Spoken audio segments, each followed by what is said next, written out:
বাংলাদেশ আয়তনে ভারতের তুলনায় অনেক ছোট, কিন্তু তারপরও ভারত কেন বাংলাদেশের সঙ্গে সম্পর্ককে এত গুরুত্ব দেয়? কেন দুই দেশের প্রতিটি রাজনৈতিক ও কৌশলগত পরিবর্তনের দিকে দিল্লি নিবিড়ভাবে নজর রাখে? আজকের ভিডিওতে আমরা সংক্ষেপে জানব বাংলাদেশ ভারতের জন্য কেন এত গুরুত্বপূর্ণ।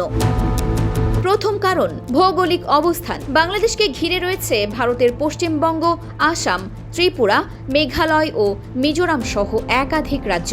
বিশেষ করে ভারতের উত্তর পূর্বাঞ্চলের সঙ্গে মূল ভূখণ্ডের যোগাযোগের ক্ষেত্রে বাংলাদেশের অবস্থান অত্যন্ত গুরুত্বপূর্ণ। দ্বিতীয় কারণ, বঙ্গোপসাগর। বঙ্গোপসাগর এখন বিশ্বের অন্যতম গুরুত্বপূর্ণ সামুদ্রিক অঞ্চলে পরিণত হয়েছে। এই সমুদ্রপথ দিয়ে বিপুল পরিমাণ আন্তর্জাতিক বাণিজ্য পরিচালিত হয়, ফলে বাংলাদেশের সমুদ্র সীমা ও বন্দরগুলোর কৌশলগত গুরুত্ব অনেক বেড়েছে।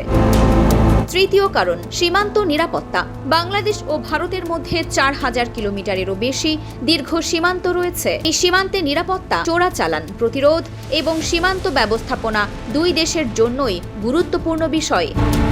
চতুর্থ কারণ, অর্থনৈতিক সম্পর্ক। ভারত বাংলাদেশের অন্যতম বৃহৎ বাণিজ্য অংশীদার। দুই দেশের মধ্যে প্রতি বছর কয়েক বিলিয়ন ডলারের বাণিজ্য হয়। এছাড়া বিদ্যুৎ, জ্বালানি, রেল ও সড়ক যোগাযোগেও সহযোগিতা বাড়ছে। পঞ্চম কারণ, চীনের প্রভাব। সাম্প্রতিক বছরগুলোতে বাংলাদেশ ও চীনের মধ্যে অবকাঠামো, বাণিজ্য এবং কিছু প্রতিরক্ষা সহযোগিতা বেড়েছে। ফলে দক্ষিণ এশিয়ার পরিবর্তিত ভূ রাজনীতিতে বাংলাদেশকে ভারতের অন্য একটি গুরুত্বপূর্ণ অংশীদার হিসেবে দেখা হয়।